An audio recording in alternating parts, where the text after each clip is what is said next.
আসসালামু আলাইকুম ওয়া রাহমাতুল্লাহি ওয়া বারাকাতুহু।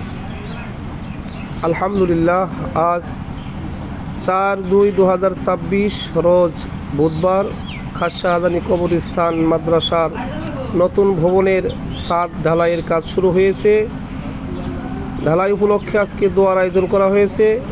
আজকের দোয়ার অনুষ্ঠানে উপস্থিত ছিলেন অত্র মাদ্রাসার ম্যানেজিং কমিটির সভাপতি জনাব মনিরুল বাড়ি তালুকদার। উপস্থিত ছিলেন অত্র মাদ্রাসার সাধারণ সম্পাদক আলহাজ হজরত মাওলানা গোলাম আজম সাহেব, অন্যান্য সদস্যবিন্দু। দেশবাসী সকলের কাছে দোয়া চাই, সকলেই দোয়া করবেন আল্লাহ তাআলা যেন আজকের এই কাজকে সুসম্পন্ন করার তৌফিক দান করেন, আমিন। আসসালামু আলাইকুম ওয়া রাহমাতুল্লাহ।